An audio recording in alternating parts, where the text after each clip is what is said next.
Hello, everyone. Thank you so much for joining. We'll just keep on, I'll just keep chatting for a little while until we get everybody in. But what I'd love you to do just while we're waiting is just say where you're from, hello, and where you're from in the chat, if you want it.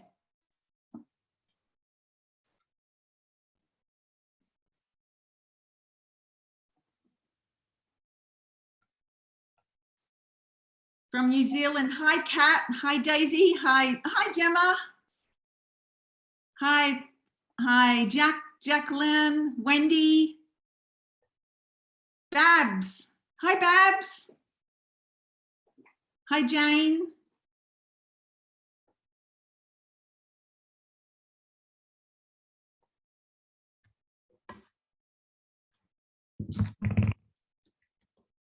And while we're just waiting, hi Janet.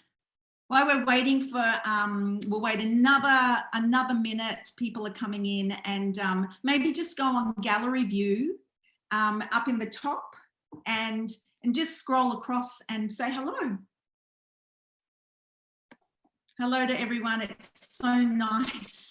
It's so nice to see. It's just so nice to see everybody. I know that it's the end of the year and we're all zoomed out, but this is a really important session to have with the wonderful Professor Lesley Hughes, and it's just a really good thing to do after COP26. So thank you so much for being part of it. One more minute and then we will get started. But keep those hellos coming in the chat.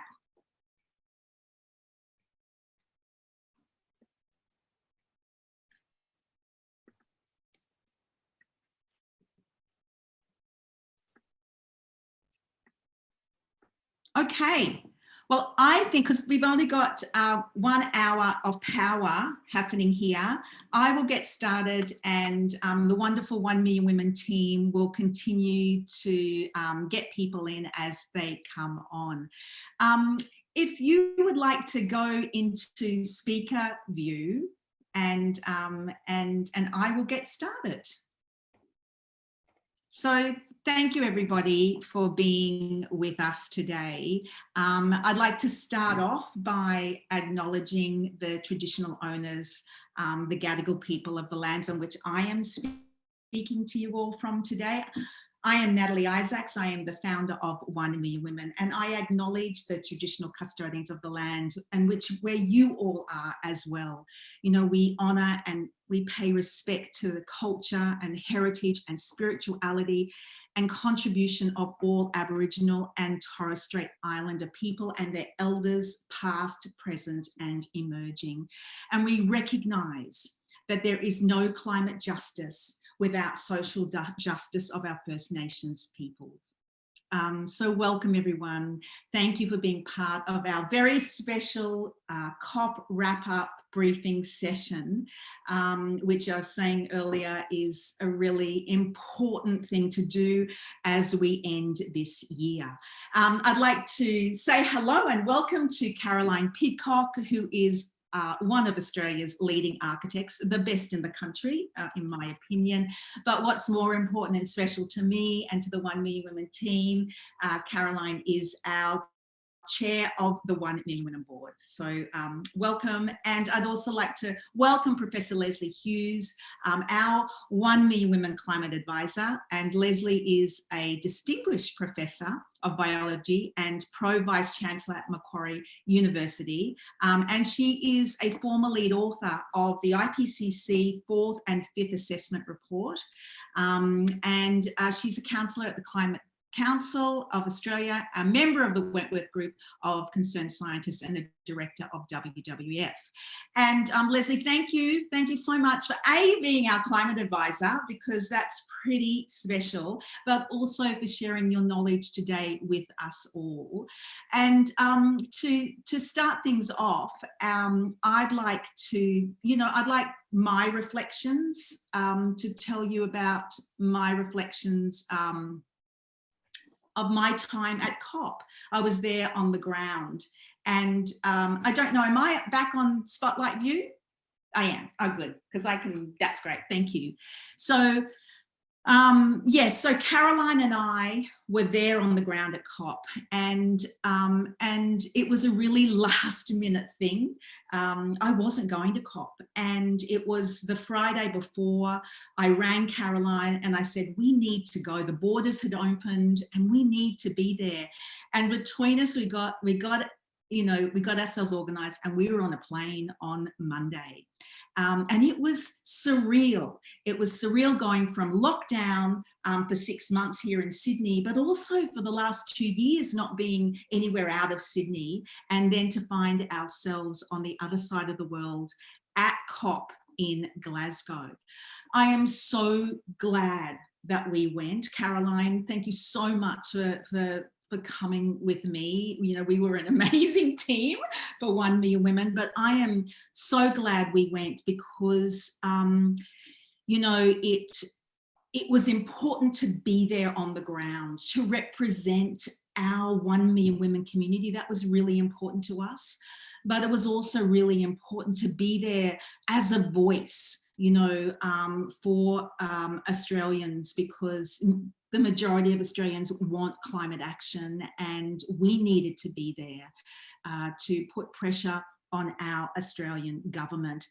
And I've been to 4 COPs before this one. I went to the Paris COP in 2015, but the first COP I went to was in 2013, where 1 Million Women won an award from the United Nations. We won an award for the work that we were doing, which was so critically important back then, to be endorsed by the United Nations, to know that the work that we were doing, acting in our lives to cut carbon pollution, empowering women around the world, finding our voice, influencing others, using our vote and our economic power, and all of the things that we were doing and continue to do at 1 Million Women, that we won an award for. And we were guests of the United Nations, and my daughter, who's there, Shay, hello, we went to COP. And it was that insight, it was the first time of being able to see the process, the complicated, the layered process of this, of the COP conferences. And, you know, I think that first COP was so important because it opened my eyes and it helped me understand that 1 Million Women was actually part of a greater women's movement across this planet. And I met so many extraordinary women who are now today my dearest friends. And this COP26 was the most important COP since actually the Paris Paris COP 5 years ago, or just over. And many will say that this COP was to keep the 1.5 degrees alive, and countries needed to show their progress of how they were going to get there. And Lesley will talk more about that. But it was important for me not only to be there to represent Australia with Caroline, but it was also to reconnect with many of the women who are so deeply important to me, and that have helped me shape my thinking on my journey with 1 Million Women. And it was important to us, Caroline, you and I were there with 150,000 other people marching in the streets, and we were with the feminists, and it was teeming with rain, and it was so exhilarating, screaming out at the top of our voices, we are the feminists, the mighty, mighty feminists. And so there was some really special moments throughout this. I came away from the COP feeling, yes, anger at our Australian government. And I know that there's a lot of people on this call today that aren't part of from Australia, but I was ashamed and appalled at our Australian government's behaviour. I was disappointed at the outcomes of the COP, although there was some real progress being made, and Lesley will again talk about that. But I have to say, I came away feeling optimistic and hopeful and determined, because, you know, it was the ingenuity and the creativity of the people that were there. It was the people power, channeling our determination, channeling our anger in the right way, because the people were putting, we were putting pressure on the people in the tent, and we need to do more of that. And I came away with this feeling of determination and not just hope, but active hope, radical hope. And so that's just sharing a little bit of my reflections. Caroline, over to you, and because this was your first COP. My very first COP, and wow, what a beast it was. But I think when we first arrived on the Tuesday afternoon into the Australian Pavilion and saw it dominated by the Santos fracking and carbon capture and storage rig, I think our hearts fell. But I think that our hope was restored somewhat by knowing that the rest of the world was equally as appalled by that. And I think that they expressed that very in various ways to our politicians. I was also reassured what we saw all over was a very visible and noisy presence of First Nations people from everywhere. They were there to be heard, and they were heard, and they were seen. And I think that that helped add to the urgency of the situation, which was great. And from an architecture point of view, I think this is the first time that a COP has actually acknowledged that the built environment is both a significant source of problems and a significant source of solutions. And I think a lot of my architecture friends are online today, and thank you for joining us. But gosh, we've got I think that we have some of the relatively easiest, most cost-effective and most socially beneficial options to reduce carbon emissions that we all need to take responsibility with because I don't think we can rely on our government at the moment to do stuff, and we don't need to ask permission to do stuff. That's really important. And I think I think it will be a bottom-up led revolution in Australia, and I think we just all need to be doing everything we can ourselves as soon as we can. Yeah, absolutely. And yes, we had a pretty good time together there. We had a great time. A bit of whiskey drinking too. Dancing and a lot of marching and a lot of talking. I'm going to, before I throw it over to Lesley, I just want to tell you one story. And it was early in the COP where the night before, the former president of Ireland, Mary Robinson, had a heated discussion with the Minister for Emissions Reduction, Angus Taylor, and we all heard about this. We didn't quite know what the actual conversation was, but we knew it was heated. And so we decided the next day that we should give Mary, who is a dear friend and such a big supporter of 1 Million Women, but a group of us said, let's give Mary flowers to thank her for always standing up for us in Australia and what the majority of Australians want. And so Mary agreed. We found her at the COP. She was just only a stone's throw from the Australian Pavilion. And Mary said to us that, it's really sad. Australia is the outlier of the COP. And Australia can't be using the fossil fuel industry as its way to reduce carbon emissions. You just can't do that. And I, as in Mary, spoke to the minister last night and I told him so.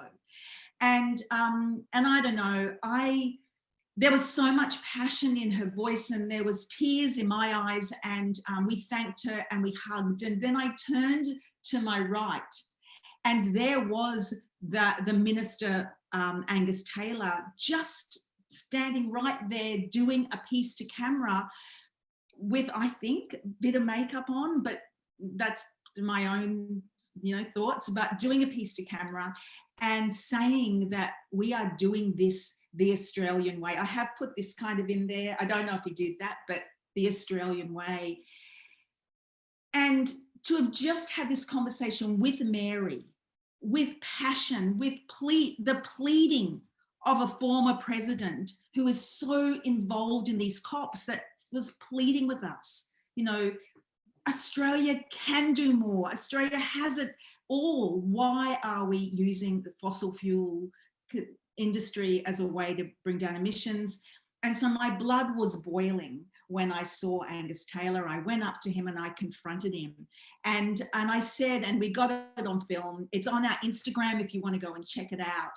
But I said to him that how could he do this? You know, how could he put this in front of my children and my grandchildren? And that doesn't he know how disappointed the majority of the Australian people feel? And is he listening? And what is he doing about it? And I think that it was, and actually I was trembling. I almost cried on the spot because it was so emotional. And his arrogance was quite breathtaking. And I think that the only message out of this is that we must use our vote. You know, we cannot anymore vote for duplicitous politicians that say they're going to put climate action first, that say they have your best interests at heart, that say that humanity is all that matters, and then do nothing on climate change. We can't vote for those politicians anymore. They cannot be in power. And so for the Australians on the call, we have an election coming up. We have an opportunity to vote in genuine politicians that have our genuine interests at heart. So that's my message out of that. And with that message, because I'm nearly jumping out of my chair, I'm going to throw it over to the wonderful Lesley Hughes, who is going to take us through the outcomes of COP and what it means for us all. So over to you, Lesley. Thanks very much, Nat. I'm going to share my screen. But I hope you can all see now. There's a big bushfire there. So thanks, Nat, and thanks everyone for coming along today. Oh, Lesley, one thing, I'm interrupting you, and this is the only time I'll do it. Okay. We will have time for questions at the end, so please put those questions in the chat, and I will pick them up and we'll get them to Lesley at the end of the session. So I'm on mute now. Thanks, Nat. So this is what I want to cover. I want to begin a little bit before the COP because I want to talk about the IPCC Sixth Assessment Report as the context of the COP. The COP just doesn't come out of nowhere. The COP and what we do at the COP is based on, well, hopefully based on science. So I want to give a brief rundown of the main messages that came out of that Sixth Assessment Report, because that is the context of why the COP was so important. And I will talk about Australia's role at the end. So, as I'm sure most of you are aware, the AR6 from the IPCC came out in August with the tagline, "Climate change is widespread, rapid and intensifying." And Antonio Gutierrez, the head of the UN, memorably described it as code red for humanity. There are a number of key findings. The actual document is over 1 million words, and I want to boil those 1 million words down to just a few key findings that I think are the most important things. So the first, of course, is that it's now unequivocal completely that human activities have warmed the atmosphere, the ocean and the land, and this is causing widespread and rapid change, and that the scale and the pace of change has virtually no precedent in the whole of the 4.5 billion year history of the planet. We've now got nearly 50% more CO2 in the atmosphere than we did in pre-industrial times. It's the highest level for probably well over 2 million years, but at least 2 million. And the rate at which CO2 is increasing in the atmosphere over just the past 20 years is about 100 times the maximum rate as we came out of the last ice age. Another report that was almost equally important as the IPCC report, but didn't get quite as much publicity, was released last June from NASA, showing that the amount of heat trapped near the Earth's surface has about doubled since just 2005, and that the world has warmed nearly 1.2 degrees above pre-industrial. So that's the benchmark. This is a graph from the report showing that, in fact, over much of the last 2,000 years, the Earth was cooling down. But then come the Industrial Revolution, we discovered that coal produces lots of energy. Warming has been going up till it's well outside the pre-industrial level. Our oceans are absorbing about 90% of that excess heat. We can now detect warming down to about 2 kilometres deep. They're also absorbing a lot of the extra CO2, but that's making seawater more acid, about 30% more acid. And sea level is rising at an accelerating rate, about 3 times the rate of the 1990s. The impacts all over the world are accelerating. Our water cycle is intensifying, our dry areas are getting drier, our wet areas are getting wetter. And because a warm atmosphere can hold more water, when it does rain, it comes down in more intense bursts, leading to flooding. Cyclone intensity is increasing. We've just seen in the last couple of days the shocking images of the hurricane season in North America, with unprecedented damage in some places. We're now sort of moving towards the need for a Category 6 cyclone. Extreme heat and heat waves are increasing. 2020 was the hottest year on record globally, with the previous 7 years being the hottest 7. In Australia, 2019 was our hottest year, and we are now 1.44 degrees above 1910 levels, as at the end of last year.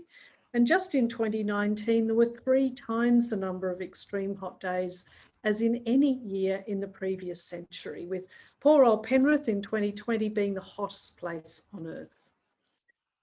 We know that our bushfire seasons are lengthening in some places in Australia by as much as 2 months and becoming much more severe. A recent CSIRO study very much attributes this increase to climate change, an 800% increase in the amount burnt by bushfires over the past few decades. Black summer bushfires, which actually started in winter, burnt more than 18 million hectares. That's 3 times the size of Tasmania. Now, these worsening impacts are essentially baked into the climate system for at least the next 2 decades. What that means is that even if we were, by some miracle, to stop emitting greenhouse gases tomorrow, it takes a long time to turn the climate change ship around. We are already locked into at least a 0.2 to 0.6 of warming with the gases that we have already emitted. This will take us to a warming of between 1.3 and 1.7 degrees, with it's very likely that we'll exceed that 1.5 degree target from the Paris Climate Agreement sometime in the early 2030s, if not before. With every fraction of a degree of warming, the extremes of climate are getting larger in both frequency and intensity. These are, and you don't have to worry about the detail, these are the 5 climate change scenarios in the IPCC report from low to high. I want to just draw attention to a few really key numbers. The national pledges pre-Glasgow will get us to a warming of 2.7 degrees, so more than twice what we've had so far. Current policies globally get us to about 3 times the warming that we've had so far. And under the highest scenario, some really dangerous Earth system feedbacks really start to kick in. I'll deal with those in a minute.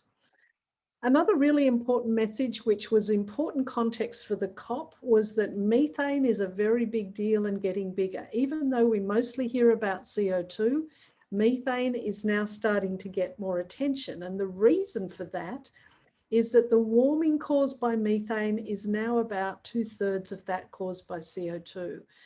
Measured over a short time frame, like 20 years, methane is about 80 times more effective at trapping heat than CO2. And methane's gone up since the Industrial Revolution at a faster rate than CO2, over 150%.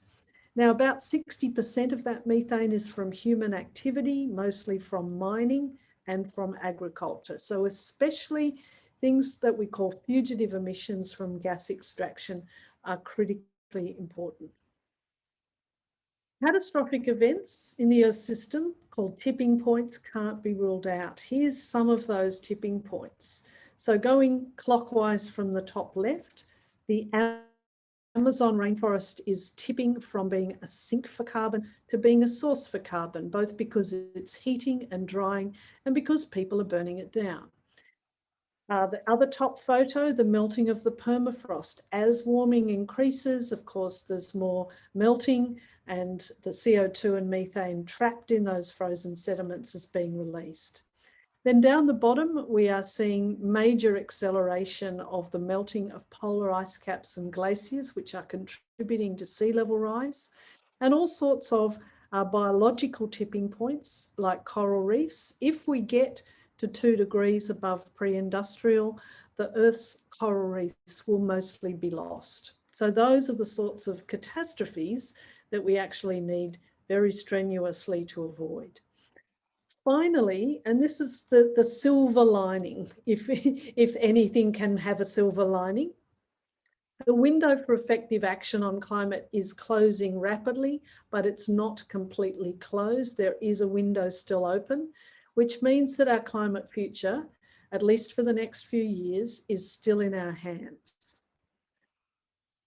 So that leads me to COP. So the COP happened with that context in mind. Was it a success or a failure? Well, it's really complicated. You know, in some ways, it's a wonder that any of these COPs come up with any agreed document. So this is a diagram of all the countries that are parties to the UNFCCC and the voting blocks that they're in. And you can see that there are some countries in more than one block. Each of those little blocks have different agendas. Each are at different stages of development, and they all have to agree on the final text of the final document. So you can see that this is a pretty complicated set of negotiations that happen there. The outputs of all of the COPs can be divided into two main types. There's the political outputs, which are the announcements, the declarations, the pledges, the statements. These are non-binding, they're unenforceable, of course, and they usually take place in the first week. Then there are what's called the procedural or legal outputs that are often called decisions. In theory, at least, these are binding. They actually represent the real action that can be monitored internationally and reported into the future. So things like rules around carbon markets might be one example. Now, mostly the political things happen in the first week because that's when the world leaders fly in for their photo opportunities, but the real work gets done in the second week by the negotiators behind closed doors. So the most notable COP previously to Glasgow, of course, was the Paris climate one in 2015, which came up with an international agreement with the aim to keep global temperature rise to below 2 degrees with an aspirational target of being below 1.5. As I indicated before, at that time, the pledges to this agreement get us to at least 2.7, possibly 3 degrees, even if they're met 100% and on time. After the Paris Agreement, I think there was general euphoria. It was a really significant landmark. Everybody thought we wouldn't get there, and when we did get there, it was truly a cause for celebration. Unfortunately, however, post-Paris, things have been pretty much the same as before in terms of what really matters, which is emissions. So here's a graph of emissions going into the atmosphere against time. There's where the Paris Climate Agreement came into force, and you can see that emissions kept going up. There was a little blip that you can see there in 2019, which was due to the impact of the pandemic when economic activity slowed down and we stopped flying and all of that sort of stuff. But as we've started to become out of the pandemic, at least in some parts of the world, emissions have started to go up again. Just before the COP, the UN put out their annual synthesis report on where we're all at and indicated that, in fact, there will be 16% more emissions by 2030 compared to 2010 based on current trajectories. And once again, reiterating that this will lead to a 2.7 degree amount of warming by the end of this century. So that was all before the COP started. So then in November, everybody went to Glasgow. And there was a real focus at this COP on what should happen by 2030, basically because of those findings of the IPCC report. And as Nat mentioned before, keeping 1.5 degree alive was the real goal of the COP. You might be interested to know that, and this might be a measure of how frightened our fossil fuel companies are starting to become, but fossil fuel companies collectively sent more delegates to the COP than any other single country. Over 500 people were there representing coal, oil and gas interests. By contrast, the UK, which is down the bottom of this graph, had only half that number of delegates, even though they were hosting the COP. Fortunately, some of our major partners and allies around the world are actually putting in place really significant emission reduction targets by 2030. They're on slightly different baselines, but they're all ambitious. So the EU, 55% reduction, the US, 50%, the UK, 68%, Canada, 40 to 45%, Japan, 46%. These are really significant goals. So here's some of the major things that happened in the 2 weeks. On day 2, there was the Glasgow Leaders Declaration on Forests and Land Use. And as an ecologist, I was pretty excited about this one because it was a global pledge to end and reverse deforestation by 2030. Australia actually signed this one, and there's a lot of money flowing into this process. So that was good. Also on day 2, we got the Global Methane Pledge. As I said, methane is hugely important in terms of the climate challenge. This pledge aims to reduce methane 30% in the atmosphere by 2030. More than 100 countries signed. Unfortunately, Australia was not one of those. Day 3, very significant statement, global coal to clean energy transition. More than 190 countries and major organisations signed up to phase out coal power and end support for new coal-fired power stations. Australia was one of the countries that did not sign. No surprises there. Day 5 was extremely significant. This was Money Day. This is when companies around the world collectively in a coalition vowed $130 trillion worth of climate finance. Now, I don't even know how many zeros there are in 130 trillion, but there's a lot. In some ways, day 5 was possibly the most important day of the entire meeting. Day 6 was the day of civil society. 100,000 people marched in the rain through Glasgow, including, of course, Greta the Great. Day 9, and this was a surprise. This took a lot of people by surprise because it was in the second week, but it was a major announcement between the United Nations and China. Came up with a joint climate pact. Of most significance was the fact that it's focused entirely on targets by 2030. China has pledged to peak emissions by the middle of this century. It was negotiated over the last few months by John Kerry, the US envoy, and Xi Jinping from China, who worked extremely hard to get it to where it was. So that was also a piece of good news. Basically, the US and China saying we have many differences, we need to put those aside to work on climate. So at the end of the COP, there was somewhat less of a celebration than there was after Paris. You know, everybody stood up and clapped. Alok Sharma, the president, basically almost broke down because there'd been some very last minute glitches and arguments about the final text of what's called the Glasgow Climate Change Pact. This guy had been under immense stress and pressure for months, and I'm surprised really that he was still even upright. So the question is, was it a success? Well, glass half empty, glass half full. It's more complicated than being simply a success or a failure.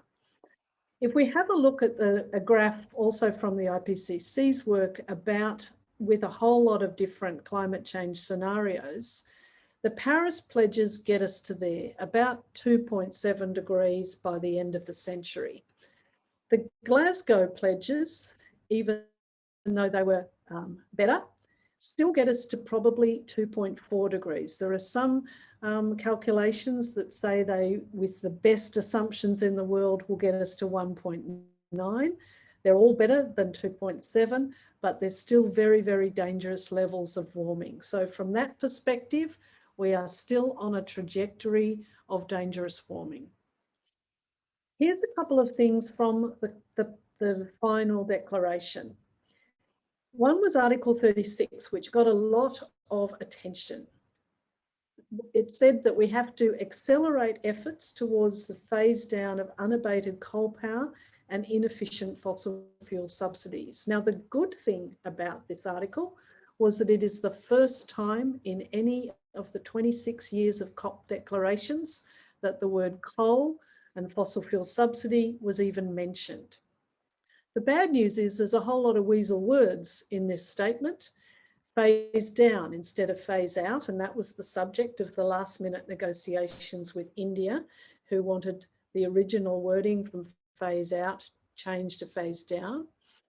Unabated in front of coal power, implying that abated coal power, that is with carbon capture and storage, is a good idea.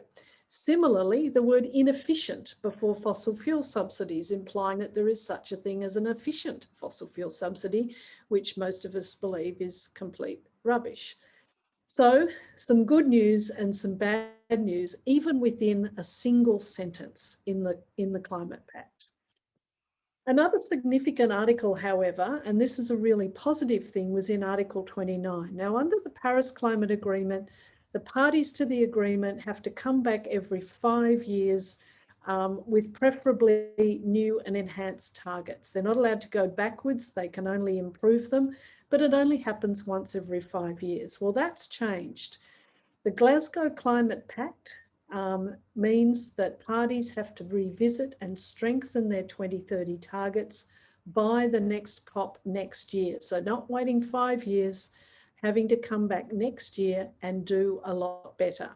Australia signed up to this, but of course reneged on it almost as soon as the Prime Minister got off the plane, but more of that in a bit.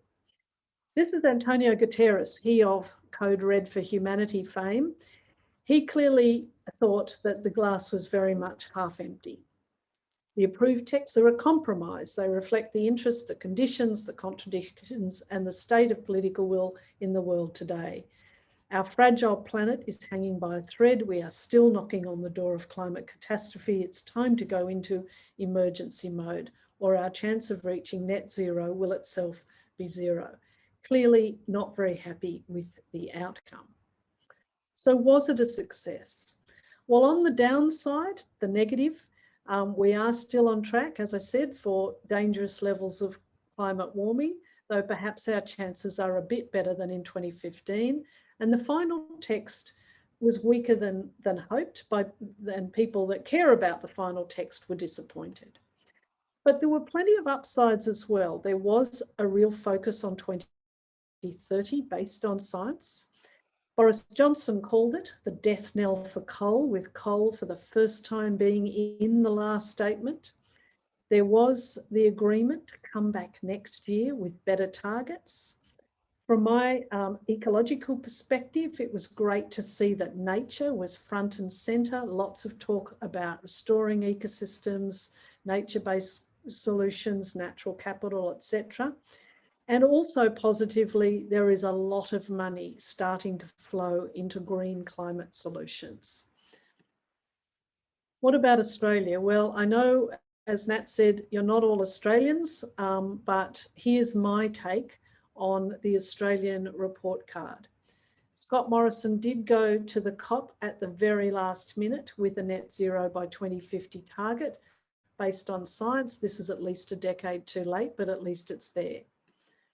The Australian way plan to get there is not credible, as Nat and others have said, it actually relies on producing more fossil fuels, not less. We did not take stronger 2030 targets. The Prime Minister took the same very weak targets that we took to Paris, even though lots of our allies and trading partners have taken much stronger targets. We didn't sign the methane pledge. We didn't sign the coal pledge. We did sign the global deforestation pledge, but it's not clear whether Australia will actually do anything at home to meet those targets. We are only contributing less than 10% of our fair share of climate finance. And a recent report from the Australia Institute indicated that there are now more than 100 fossil fuel projects in the pipeline in some stage of development. So at the very best, an F double minus report card for Australia. This, of course, has been recognised internationally. Any of you that have been to a COP before will have had first-hand experience of the thing called the Fossil of the Day Award and the Colossal Fossil Award at the end of the meeting for the country or party that has been the least helpful to the negotiations for climate action. And unfortunately, not for the first time, Australia took out first place. And the various reasons why it took out first place is mentioned there on our dubious honour of a certificate.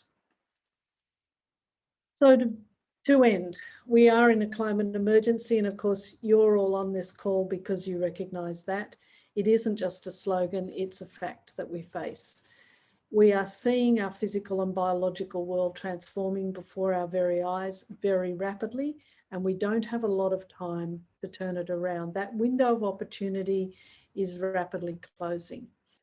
Every fraction of a degree matters because every fraction of a degree is making climate extremes worse and doing us harm. That means that every year matters and every choice matters. We've got climate change because of billions and billions of very poor choices, and we have to start making billions and billions of much better ones. So that's the choice we face: a clean, green economy, biodiverse, healthy, clean air, clean water, or continuing to use technology that was invented in the 18th century. That's our choice. There are lots of resources for any of you on the Climate Council website. Please avail yourself of them. They're all free and shareable. Thanks very much, everyone, and I'll stop sharing and come back to you. Thank you so much, Lesley, for sharing your wisdom with us and just laying that out to make it so clear, because that whole COP process is such it's a complicated one for those of us that are not in the tent or have not been to a COP. And this is really serious stuff. I'm not going to talk too long because I want to get into the questions. I know I'm going to start looking at the questions while Caroline, I know she's got a couple of questions for you straight off, and then I'll get to the ones in the chat. Thanks so much, Lesley. That was just a brilliant summary of how it works and what came out of it. What would you, and this is a simplistic question, but what would you say to anyone here is the most important thing they can do tomorrow, today? What can they personally do that might have greatest impact, or several different things? Well, I think, as Nat said earlier, the most important thing we can do in Australia here is vote and plan to vote. I think the next federal election is going to be very interesting because we're seeing so many really progressive independents putting their hands up to stand on a climate platform. And I'm not here to say vote for this party or that party or this candidate or that candidate, but if everybody in Australia, or if even half of us in Australia, made climate action and climate policy the #1 reason for voting for the candidate in their electorate that they vote for, we would get really major action really, really quickly. So what you can do right now is start finding out about who it is in your electorate, who is standing, what their climate policies are, ask them questions, bombard them with emails and phone calls and letters saying, I'm only going to vote for you if you have a really solid climate policy, and then carry that through. Now, not every electorate's got all their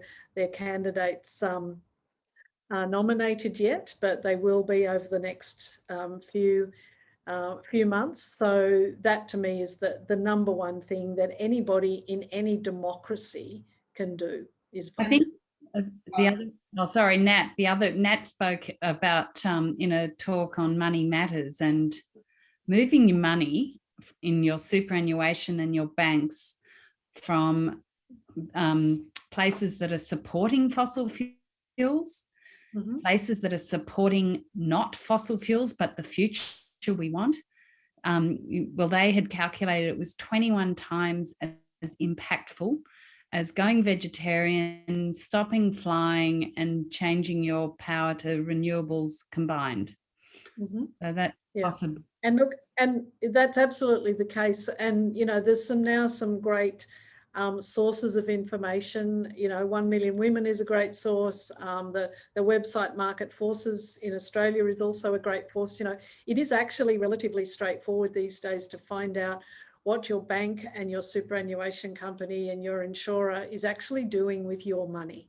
So, and once again, don't just switch, tell them why you're switching, because the more of that pressure that's placed by their customers, the more they have to act as well. Yeah. Can I jump in really quick? We can't stop you, Nat. There were two things on that, like in terms of what's happening politically, the political landscape right now in this country. I think it's incredibly exciting with the rise of independence, and it is really important that you really do find out who is in your electorate, and if there is an independent running, you know, it is really, it's a new narrative to this story. So so I couldn't agree more with you, Lesley, on that. And on the money thing, yes, I was speaking at a Money Matters event, and Caroline and I both came away from that event feeling really powerful and seeing what was happening already in the world in terms of shifting money. And anyone on this call, if you haven't looked into this, you really must. Don't leave it to the bottom of the pile, you know, bring it up and really see where your money is going. We cannot allow banks and financial institutions to use our money to invest in the fossil fuel industry. We cannot do that. So, and as Lesley said, just get out of there and tell them why. And just, there was a question here about 1 Million Women helping with the election. We are actually putting together a plan at the moment to try and get 50,000 women in our network to talk to at least 5 other women in their network to talk about the importance of placing climate change and the ability to act on it, because there are some of the parties will not let their candidates vote. So if you're voting for Trent Zimmerman in North Sydney, he's voting the same as Angus Taylor, Matt Canavan, and Barnaby Joyce, which is a real pity, but that's the truth. Yeah, that's right. And I did see a question, Caroline, in the chat, maybe it was from you, Belinda, about doing a climate scorecard, and that is one of the things that we will be doing to help us see, you know, where climate action is with our candidates. So so look out for that. We're working on it at the moment. I am going to ask a couple of questions. Thank you, Jemima, for sending them to me from the chat. From Wendy, how hard would it be to increase our pledge, Australia's emissions reduction? Can a new target be announced? How do you get on the negotiating team? I think that's to you. Well, no, it wouldn't be hard to announce a better pledge. In fact, you know, the government's even said, oh, well, we'll probably get to 35% reduction. I mean, for those of you that don't know, the target that we took as Australians to Paris was a 26 to 28 reduction by 2030 compared to 2005. And they chose 2005, of course, because it was a record high emissions year. So, of course, by choosing a high baseline, you don't have to reduce as much.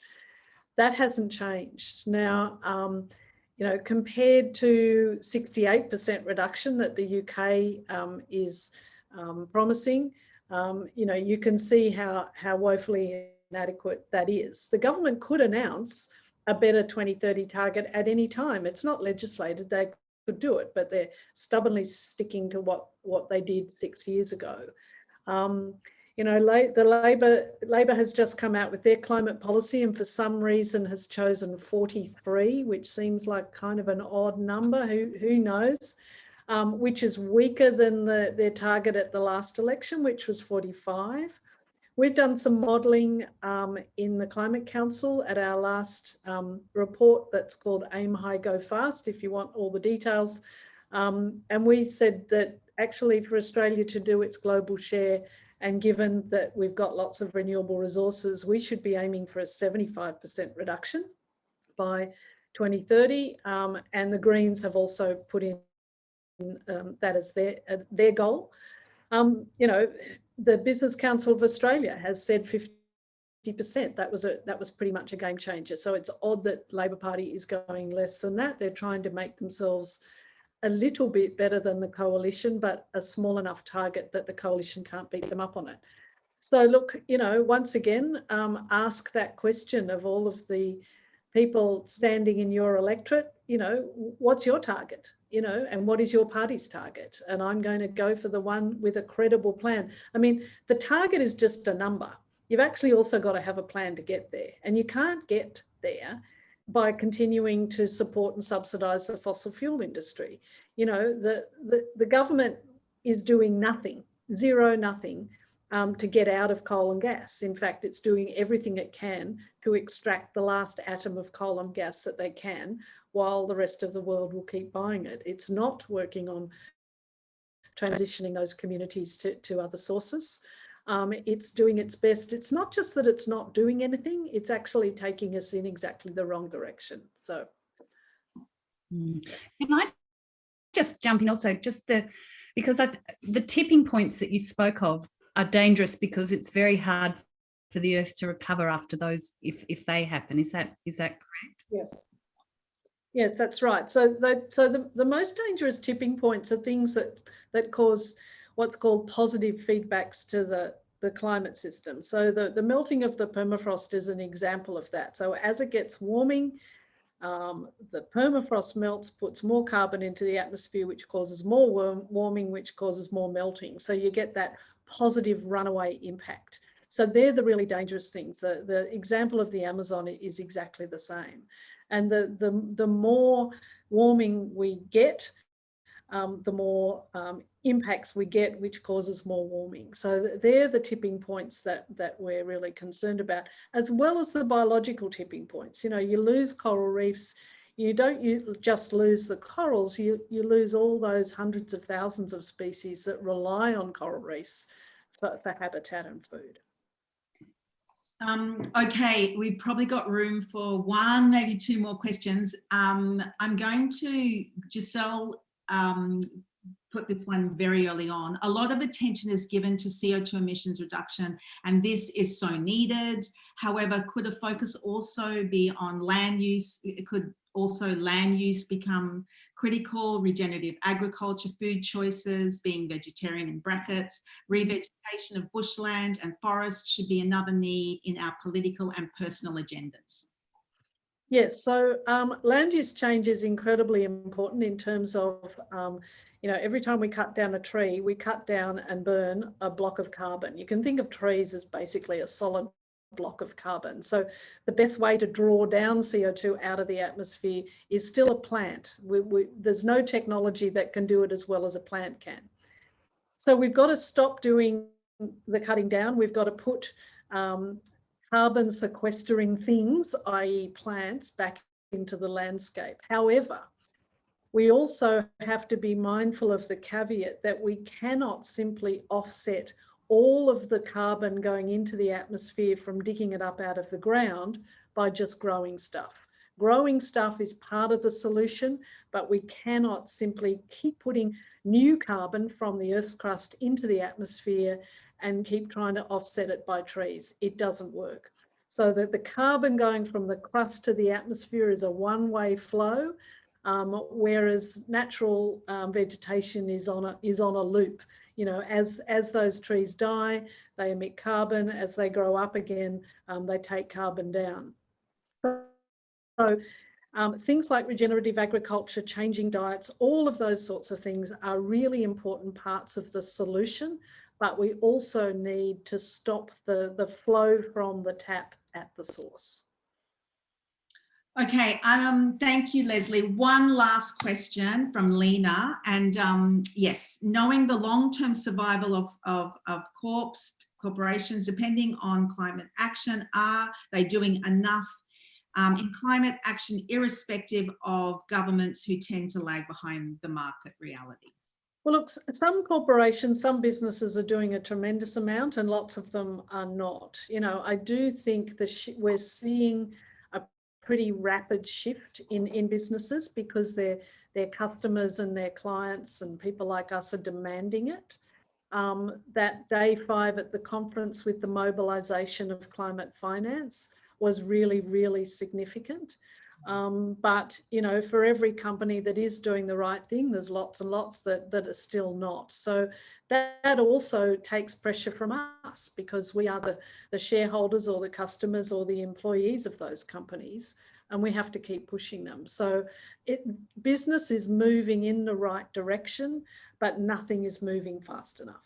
Yeah, and we should never, ever underestimate the power that we all have, you know, as consumers, and every choice that we make shapes the world. So that's really important.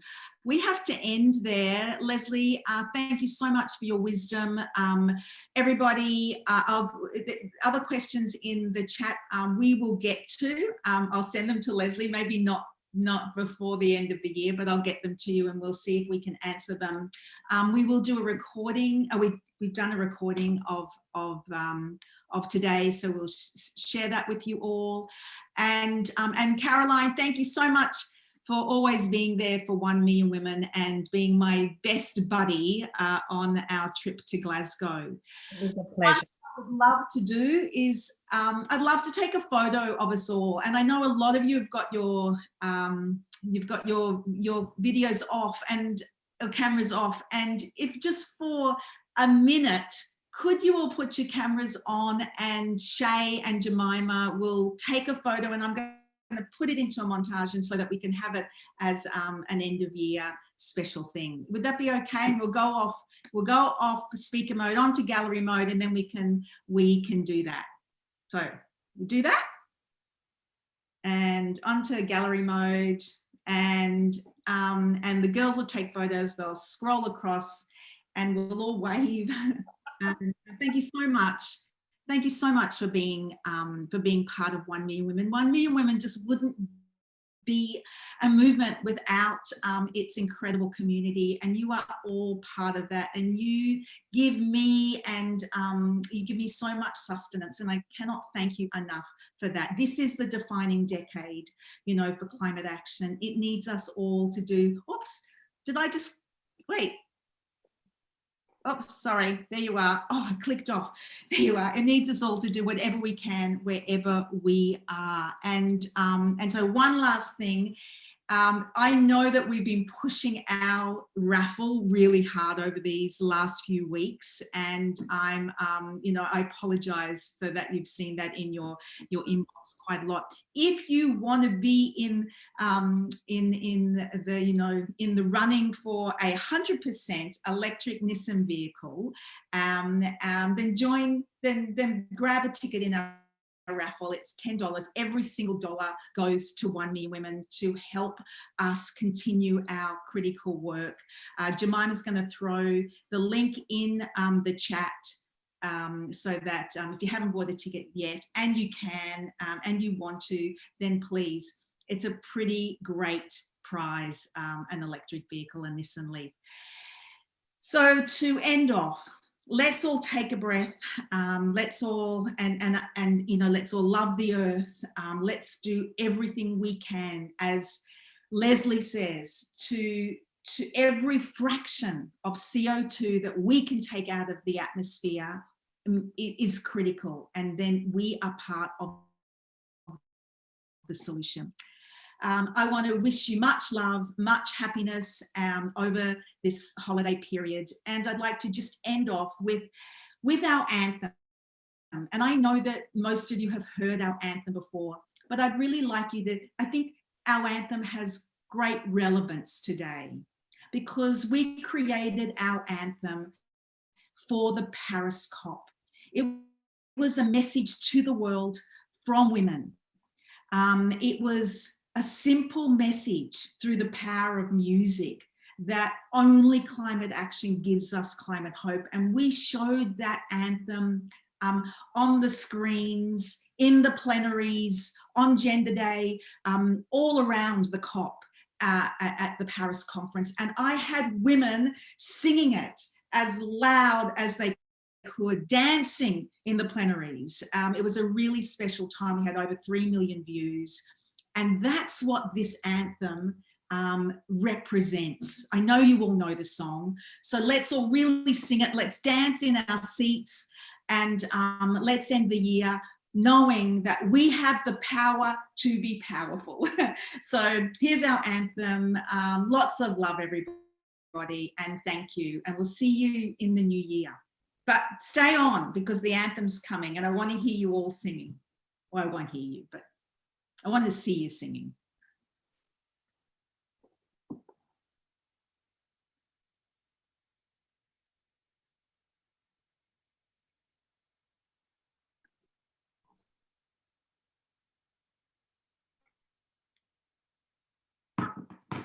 Nat, it's on silent. Silent. Jemima, it's on silent.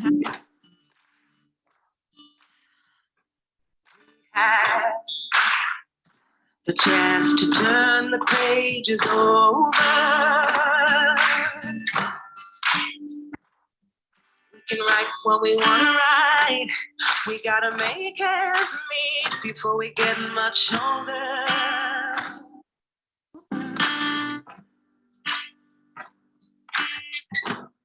We're all someone's daughter. We're all someone's son. How can we look at each other down the barrel of a gun? Down the barrel. All the voice try and understand it. Make a noise and make it clear.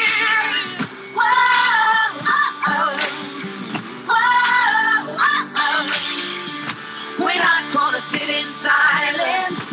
We're not gonna live with fear.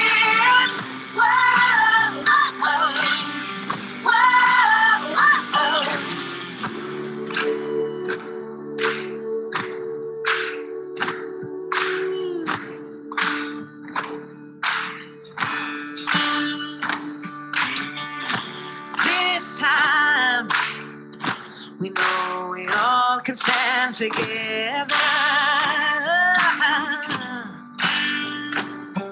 With the power to be powerful, believe that we can make it better. Yeah. We're all someone's daughter. Someone's daughter. We're all someone's son. How long can we look at each other?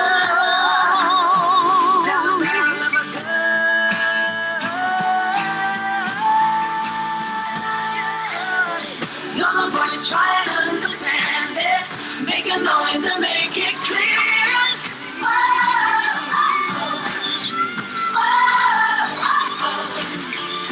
We're not gonna sit in silence. We're not gonna live with fear.